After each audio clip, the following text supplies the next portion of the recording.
So, guys, we have a special guest here with us today, and she'll be sharing her very beautiful journey with us. We can't wait. I personally can't wait to hear all of that.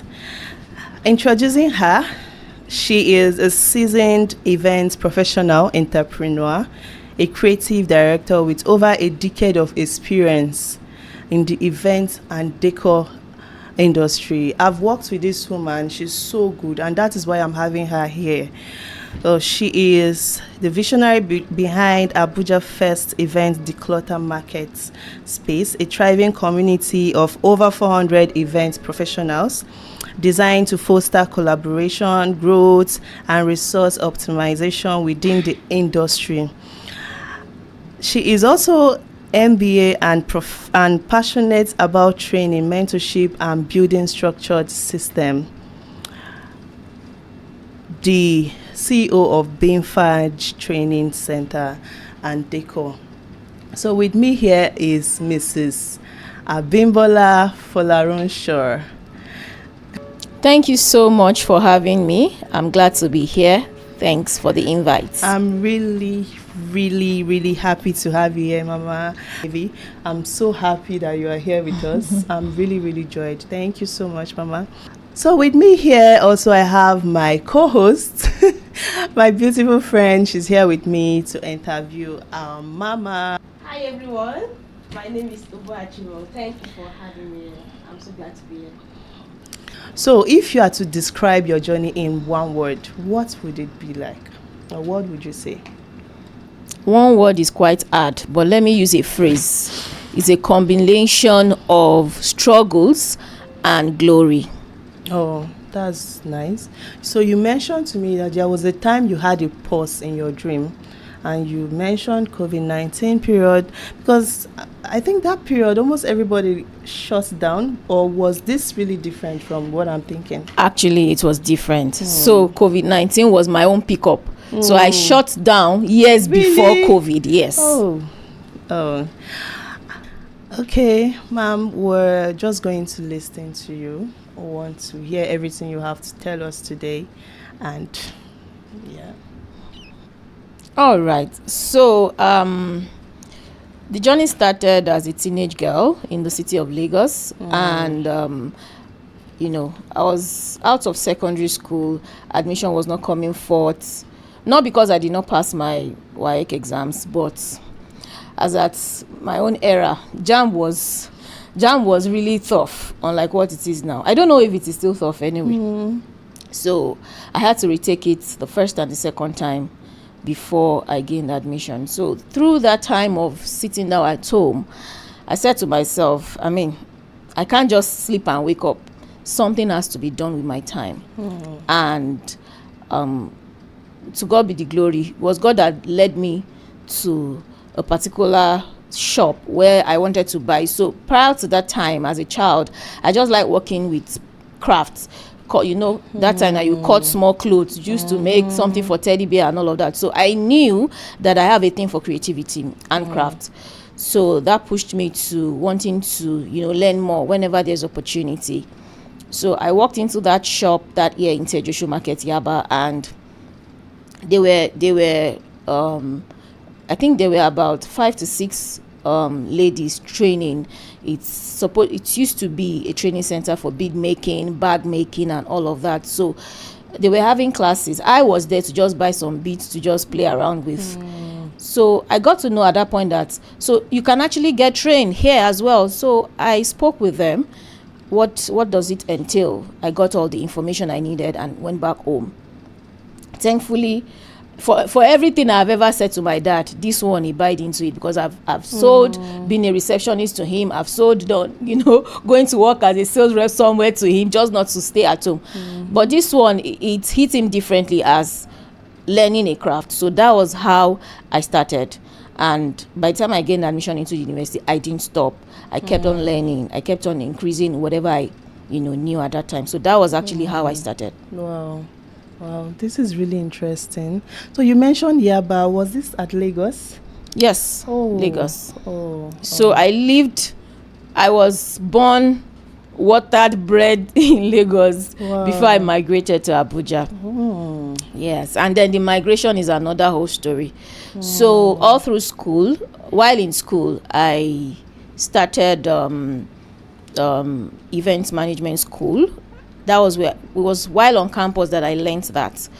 So by the time I was done with university, I was already running my business, even though not registered. So I practically had my foot around crafts. So I just said, okay, let me just have something around events and crafts, because I have been able to equip myself with the two: event management, event planning, decor and all, and also bead making, bag making and all of that. So that was what bet the name Bimfag Event and Crafts. Even though when I wanted to register, I registered it as Bimfag Aesthetic. Then they said, you need a name more elaborate and all of that. But right now, the brand is Bimfag Event and Crafts, because I had to re-register it again after I had more knowledge, about the business. So technically, the business got registered in 2011. Oh, wow. Yes. When did this pause happen? Okay. Yeah. So that's the question. That's the question I've been waiting for. That's what I want to hear. All right. So, like I said, Lagos was my background. I grew up in Lagos, and Surulere, to be precise. I'm always honored to know that our dear millionaire in those days is no longer millionaire, but now it's billionaire that actually makes sense. Right. It's just so easy to make a million now. So Femi Otedola, with all honesty, I'm glad to associate myself with the Surulere doings. So because he actually also emanated from Surulere. So that's just on a lighter note. My business started in Surulere, Lagos, and campus. I was in Obafemi Awolowo University, did school, was still doing business, running both Ife and Lagos. So my clients were basically in the southwest. Then I'm sorry, I don't mean to sound so spiritual, but the truth is I was led. God told me specifically to move, and I was supposed to move to Abuja. I actually served in Minna, Niger State, and somehow events first brought me to Abuja. I had to come and work for one of the NYSC officials. Oh, you do this so well. Come and handle my event. So I started supervising her jobs. Then, were you married? I wasn't married. And you were traveling outside the states? Yes, I wasn't married. So I started supervising her jobs. But I just knew that Abuja was not for me. Everything was just too normal. Like, how would the road be so serene? How would no noise, nothing? So I just felt, oh no. So by the time God told me that you are going back to Abuja, I came back, finished my masters and all of that, and was doing my business. And then God told me that I have to move to Abuja. I'm like, how? So I just felt okay. That was 2011. I mean, government job was really sweet in Abuja, being a civil servant. So in my mind, in my own mind, I was like, okay, maybe God is keeping one big job for me here and all of that. So you know how we process things in our own mind. When you have a first instruction, you just process it in the way you want to think it. Yeah. And that was it. So thankfully enough, my pastor is in Abuja. So I lived with him those times I was still shortly in Abuja and Minna. So it was easy for me to get a home. So I moved, and that was it. I tried getting all the jobs you can talk about in this Abuja. It didn't work because that was not God's plan. It didn't work. So I said, okay. So that was now when I took my time. What exactly do you want to have me do? That question, a lot of people are still there. They are still stuck there. They don't know what they want for themselves. You have to be very sure that you are not just working based on half information, because God says a thing and there's an how. So if he says do this, how do you actually want me to do it? Sometimes he leads people your way to give you the how, and sometimes he tells you himself to give you the how. So eventually he told me, go back to your craft. You know what you do so well. I thought he tells me to. So I and that is not to say, so let me also share this part. That's not to say because you hate God, things will not happen. Because I had to borrow money to do. So then I was like, so because I like doing things well. So I said, okay, if I want to start now, where can I actually enter and make noise? Because you have to sell. It's not enough to produce bead, bags, and all of that. You have to sell. Living a state that has so much opportunities. Then Leaving all my customers, because it was difficult at that point as a single girl starting a new life in Abuja, traveling to meet up with my clients. It was difficult. So I just had to say, let me find a balance in this new city and start. So I did all of that, looked for the happening fair. Okay, let me produce. So I felt, okay, tried out market. I was marketing events. I'm a planner. I decorate so well. I do this, I do that. And that wasn't forthcoming. So I said, okay, I'm also a bead maker. I make Ankara bags and shoes and all of that. So let me start that and take it to church. So that was how I started. So I said, I have a church family. So I produced, marketed in church. You know, people were like, oh, this is lovely. Buy one, buy two. So I was using that to keep soul and body together. But I knew I wanted more. Yeah, this is really yeah, it's really inspiring. Thank you. I've been listening to you from my end. Like I would like to know your struggles. Like, you know, those times you feel like giving up. You know, if you can pinpoint those moments and how you actually overcame those. And what kept her going? Those moments. No, maybe one or two. Okay, so let me talk about two. What comes to mind now was when I felt, so I lost money when I started production, craft production, bags, big bin and all. So that fair I spoke about, I did it, I spent money, I produced, and I didn't make a sale except for one Ankara Jota. So giving contest in this is 2026.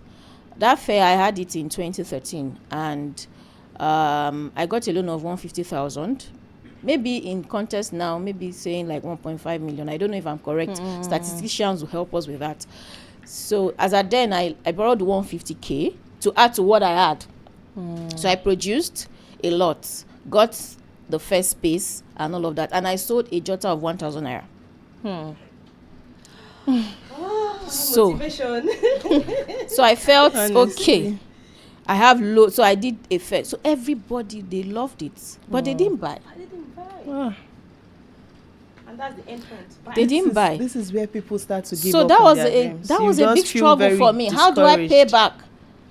So thank God I didn't go to a bank. It was a friend. So I had to call my friend that this is what's happened. No, you have to give me more time because the promise was let me go and make a sale and Of course, refund. and refund. You get it? Yeah. So I had to say, you know what? I'll refund you monthly from the way I sell bit by bit. So I told myself I needed an office. So if I had a shop space, it wouldn't be so strong. The struggle would not be so much. At least I would pack them and go back to my office. That was what I thought. But apparently, it didn't. Walk out that way. So I got an office.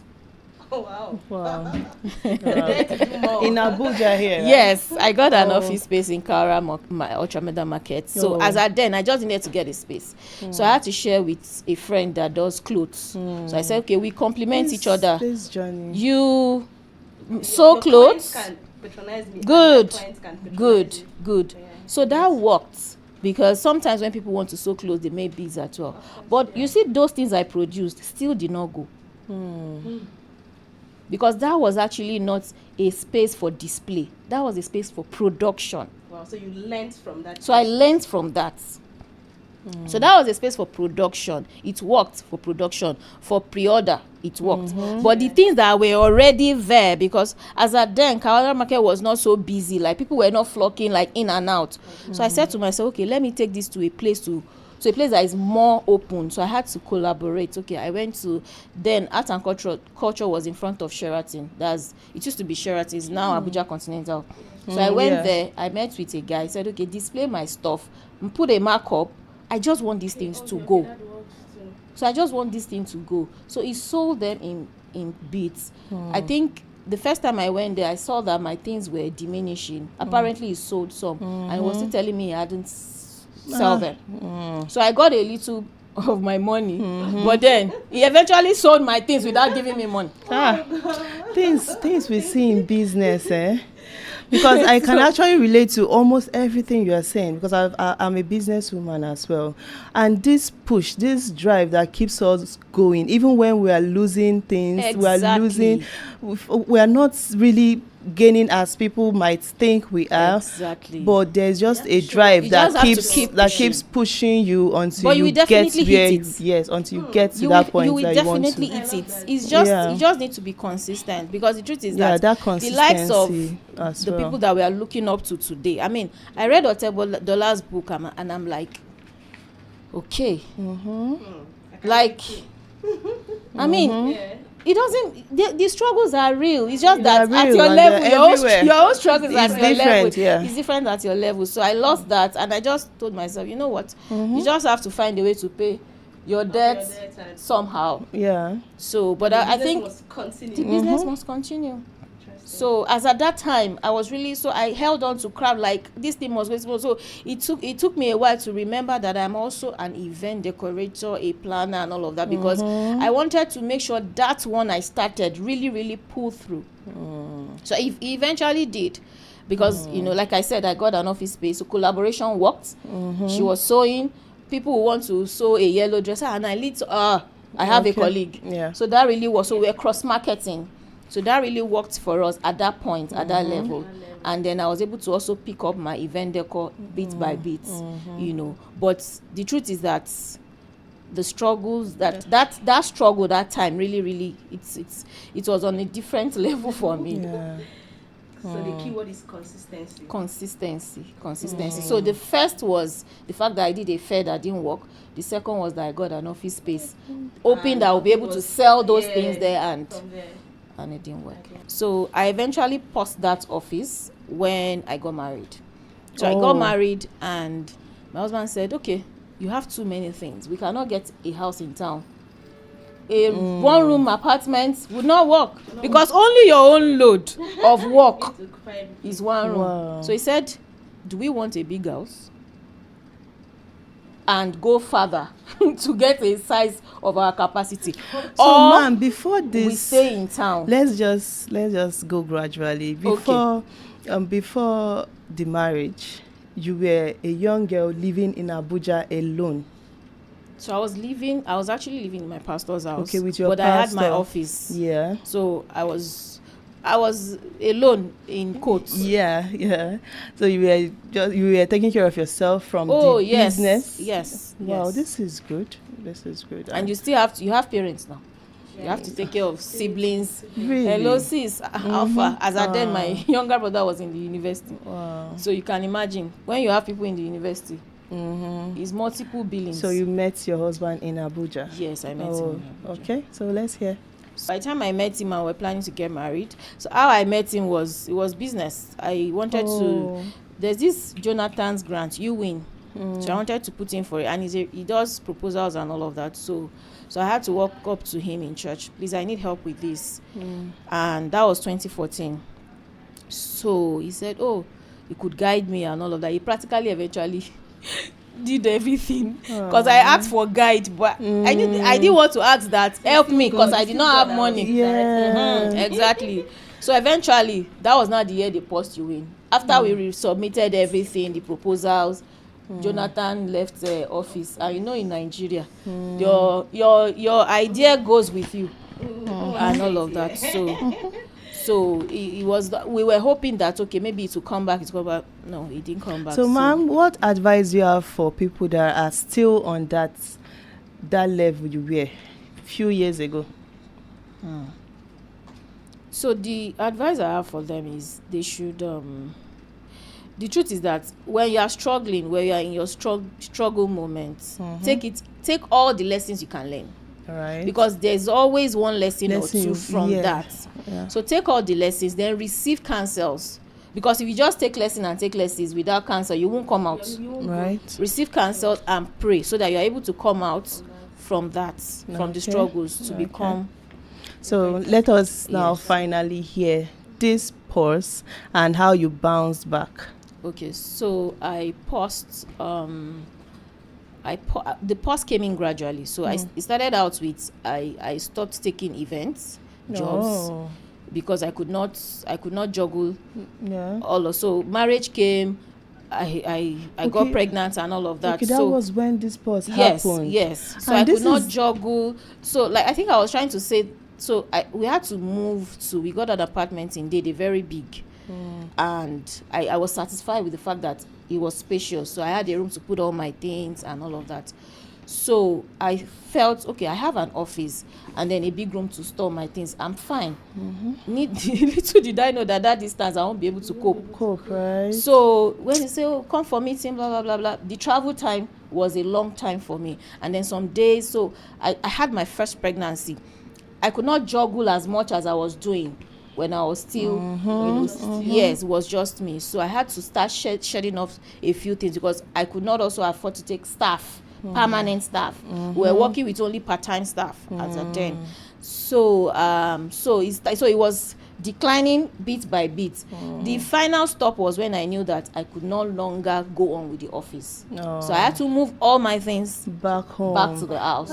We women, we sacrifice a lot. So I moved it to the house, and that was the final pause, especially for events. Oh. I know nothing again, and then social media was not like this that time. Yes. Maybe if You this would was, have I would have at least been showing from up home, online. of course. So- of course. so I when just- did you know it was actually time for you to bounce back, to come back? So that pause was it spanned through maybe like 4 years, and in the space of that I had my first and second child. So we sat down again and thought, okay, I think we're good to go back to town. So we now moved to Apo.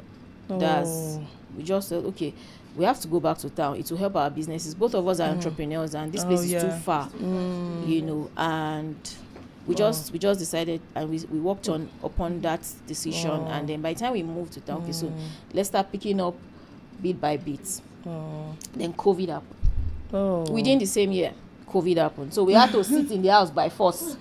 So brainstorming. So COVID was a period of cooking for me. It was a period of incubating. Yeah. I didn't see it as now what are we now going to do now? So I went online. I started relearning, because if you have left something for years, you have probably lost track of trends. And the event business is a business that has to do with trends. You have to be updated. So that was how I picked it up. In my own mind, started working on my mind, started working on classes, online classes, to be able to update myself on a lot of things. Then that was how I came out of it. Before I now had my first events and all of that. I'm really inspired by this journey, your journey, because it's not easy. Sometimes we women will just give up a lot to first care for the family. Exactly. Before we can decide, okay, I think it's time for us to bounce back. Maybe our kids are older enough, then we can leave them to other hands now, and we can come back to business. True. So this is really nice, and I'm sure some people are at that stage now. True. And hearing this, they would know that, of course, with time, they are going to come back from whatever they are in right now. So I'm really inspired by your journey. Thank you. And Mabel, do you have anything to say about this? I think we've spoken a lot and discussed at length. So just before you leave us, you are into event planning. I don't know if Of you can give course. us like a package, like a rundown of what it entails. Okay. Like, So- is it bridal? Is it strictly for bridal, or birthdays, Okay. or burials? Okay.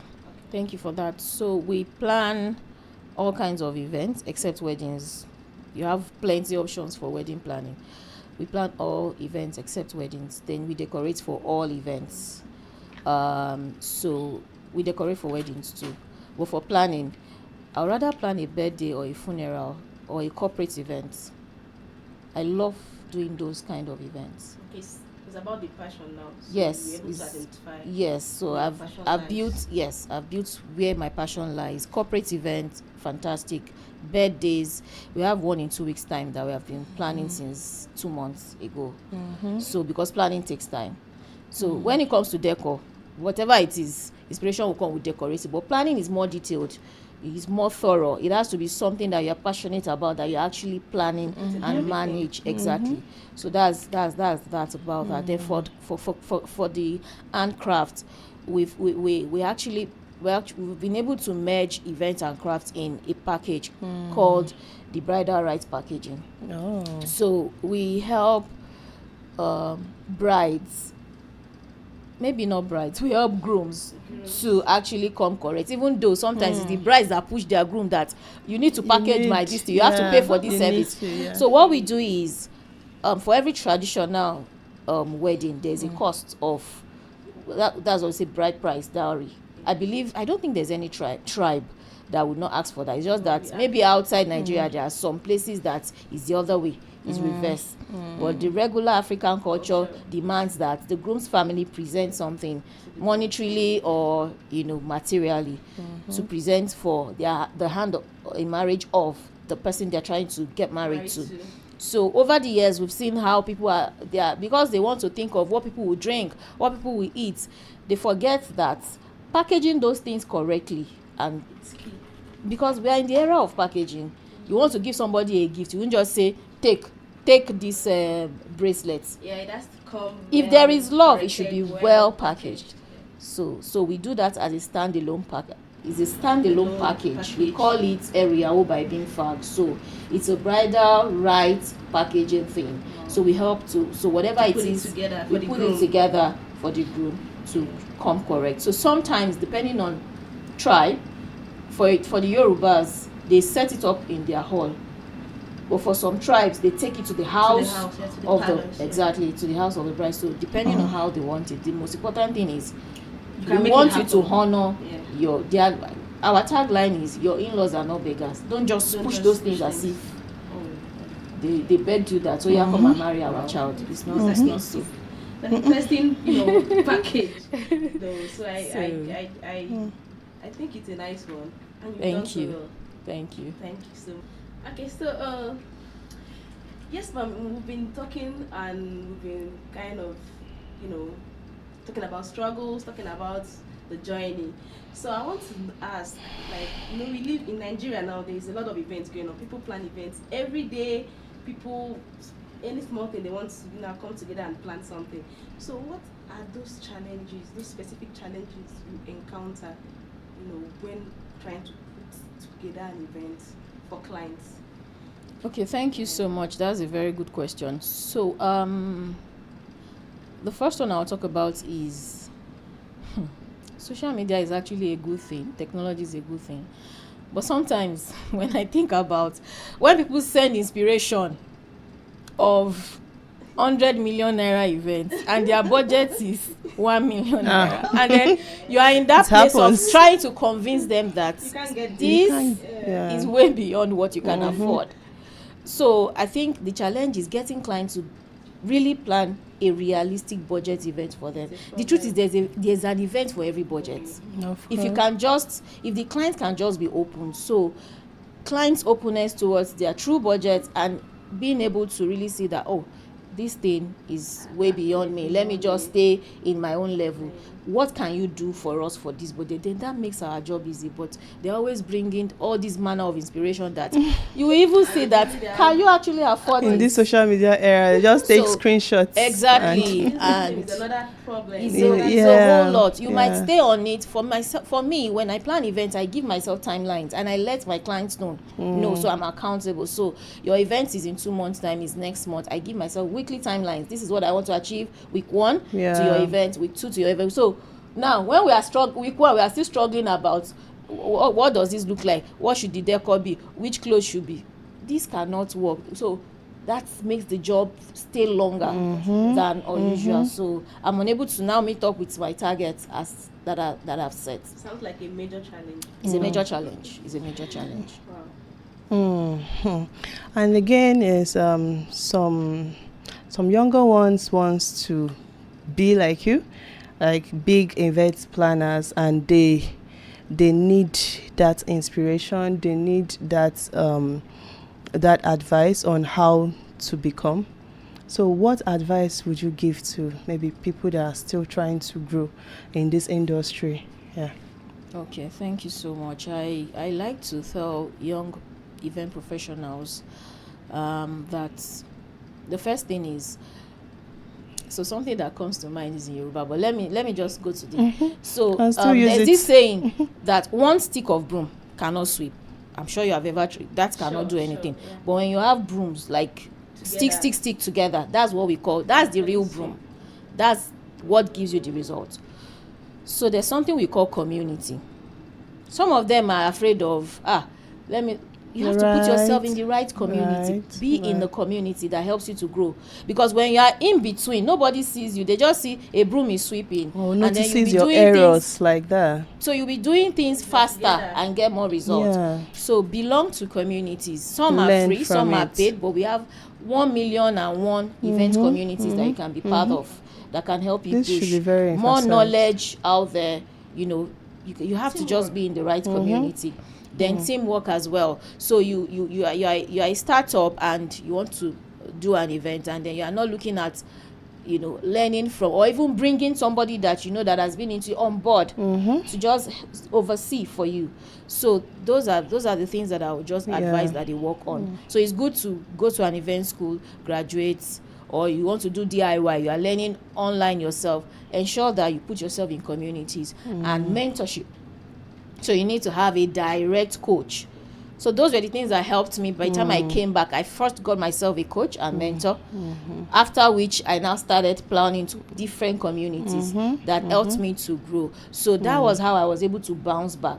And now, currently, I am the assistant PRO of the Association of Creative Event Decorators in Abuja. So you can imagine what that means. So if I was not in a community in that place to start with, how will I be able to come out and say I want to serve? So it's good to just belong to communities. Well done, ma. You've tried. Thank you. You've done so well. Thank you. We'll keep looking up to people like you. But before we end the show, we have a little gift from Nivan Products for you. Thank you so much. So this is from Nivan, our sponsor for today. Wow, thank you, and we are so happy to have you here. Thanks for coming. This is beautiful. Yeah, thank you so much. And well done. This is it's actually it's a lovely space, and I pray that God blesses this more. Thank you, ma'am. Cause this to increase as you have started. No ending, no pause. Amen. Keep growing. Amen. In Jesus' name. Thank you so much. No. Thank you so much, ma'am, for coming. We really appreciate everything. Your journey, the stories we've heard so far. We are truly inspired, and we would, of course, want to have you next time to tell us more. But for now, we'll just end it here. Of course, we'll have more episodes coming your way. So thank you, everyone. Do well to follow us on all our social media platforms. Like, subscribe, and watch out for more episodes. Take care.